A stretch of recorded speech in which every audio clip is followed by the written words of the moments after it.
नमस्कार, राम राम। एक स्टडी आई है कि रिसर्च हुआ है, एथनो फार्माकोलॉजी में ये रिपोर्ट छपी है कि मेडिसिनल धुआं जो होता है उससे हवा जो है 94% तक शुद्ध हो जाती है। ये रिसर्च है आधुनिक विज्ञान का। Medicinal smoke. अब मेडिसिनल स्मोक क्या है? बहुत सारे लोगों को लगता होगा कि शायद उसमें कुछ अंग्रेजी दवा मिला दी जाती होगी और वो धुआं प्रकट हो जाता होगा जिससे कि हवा साफ हो जाती होगी, लेकिन ऐसा कुछ है नहीं। वही है जिसे हम पारंपरिक भारतीय जीवन पद्धति में हवन या यज्ञ कहते हैं। आपको याद होगा कि इस देश में इस हवन की जो परंपरा रही है हजारों वर्ष की पुरानी, उसका भी जब तब मजाक उड़ाया गया है। मजाक उड़ाने की यह रीत से चल पड़ी है। बॉलीवुड में एक भाग मिल्खा भाग फिल्म का गाना है, हवन करेंगे हवन करेंगे। मतलब कि कुछ भी करेंगे, हवन करेंगे, जो मन में आएगा, भजन करेंगे, हवन करेंगे। हवन करेंगे मतलब उसका हवन करना जो है कोई ऐसे ही कोई काम है कि बस कर लिया जाएगा हवन, जबकि हवन के पीछे पूरा एक वैज्ञानिक सोच है और शोध करने के बाद जो है उसे जीवन में उतारा गया है। क्योंकि हमारे जो प्राचीन तत्ववेत्ता थे, जो शोधकर्ता थे, उन्होंने बहुत पहले इस तत्व को जान लिया था। यज्ञ और हवन की बड़ी महिमा है भारतीय वाङ्मय में, भारतीय जीवन धारा में। अब हवन से जो है यहाँ पर बहुत पहले से कहा जाता रहा है कि 94% तक जीवाणु जो होते हैं वो जो हमारे आसपास होते हैं वो नष्ट हो जाते हैं। और वो जो धुआं हो माफ कीजिएगा, वो जो धुआं होता है हवन का, वह 24 से 30 घंटे तक वातावरण में रहता है। उसका प्रभाव तब तक बना रहता है। चूंकि हम उसमें वायु शुद्धि के तत्व डालते हैं, जैसे कि गुग्गुल, गिलोय, तुलसी आदि, तो उससे जो अग्नि प्रज्वलित होती है वो वायु को शुद्ध करती है। एंटीबैक्टीरियल प्रभाव उसका होता ही होता है और उसका एक बड़ा मानसिक असर होता है जो कि तनाव कम करने में सहायक होता है। यह एक सिद्ध सी बात है और वैज्ञानिकों ने यह भी पाया है बाद में कि ओजोन लेयर जो होता है वह उससे सुरक्षित होता है, क्योंकि उस धुएं से प्रदूषण नहीं फैलता है।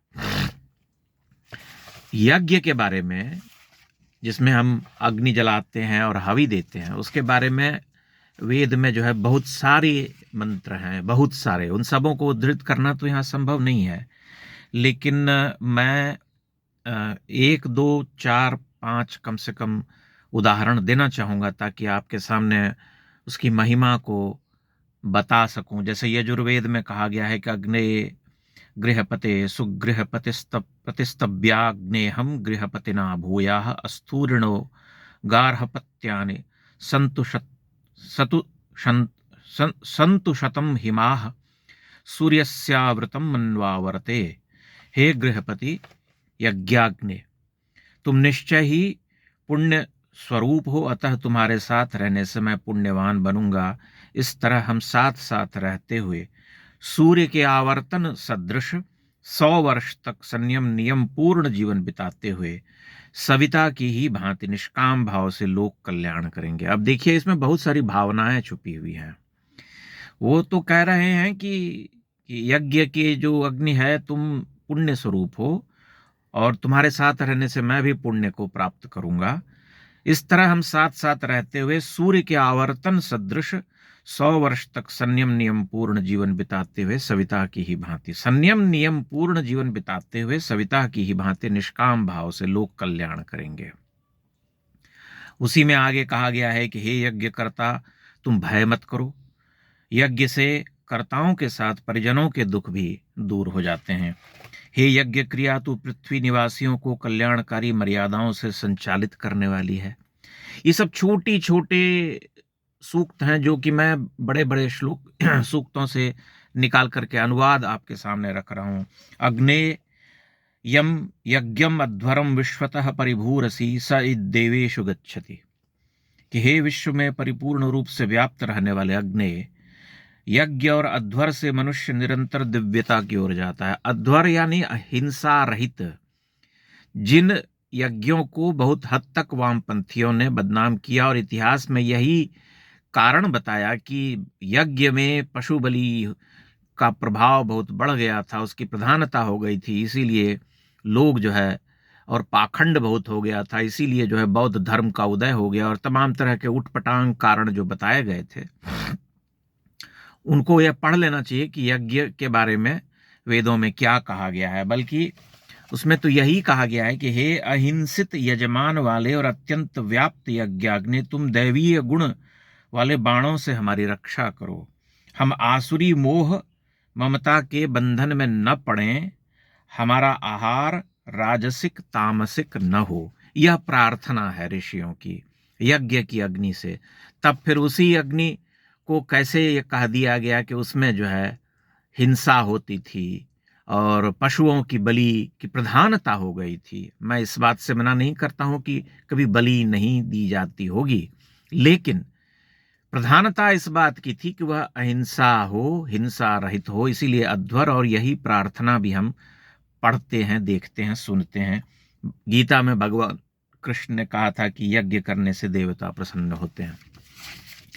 यह याग यज्ञ की जो परंपरा थी, जो कि हजारों वर्ष पुरानी परंपरा रही है, उसका मखौल उड़ाया गया आधुनिकता के नाम पर।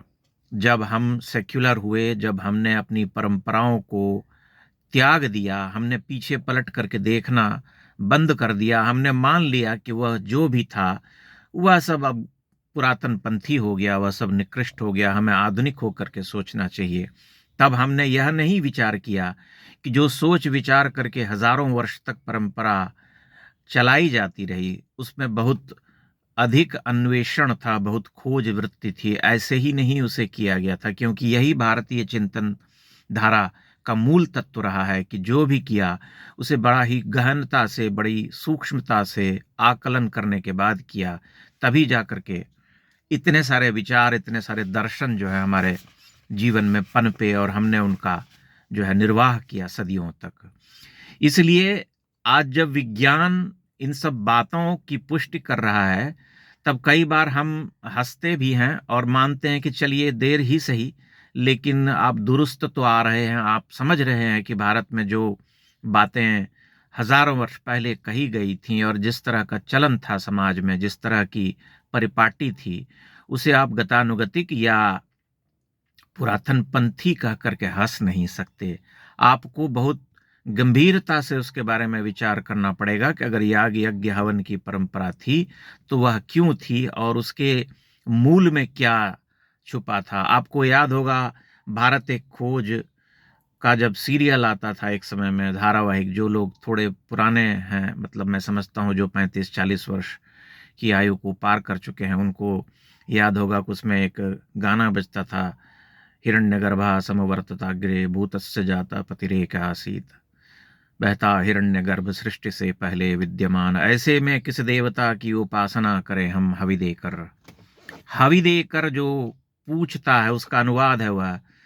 तो ये बात बहुत महत्वपूर्ण है और इस पर विचार होना चाहिए कि भारतीय जीवन धारा में, भारतीय समाज में, प्राचीन भारत में जो कार्य किए जाते थे, क्या वह यूं ही किए जाते थे या उसके पीछे कोई वैज्ञानिक कारण था। बहुत सोचा समझा हुआ, बहुत गूढ़ अन्वेषण के बाद किया जाता था। पश्चिम के लोग अब इस बात को समझ रहे हैं तो हमें हर्ष होता है, और भारत के लोग भी इस बात को समझेंगे, क्योंकि पश्चिम स्वयं जो है स्वीकार कर रहा है इस सत्य को। आप अपनी टिप्पणियां इस पर अवश्य कीजिएगा। बहुत बहुत धन्यवाद।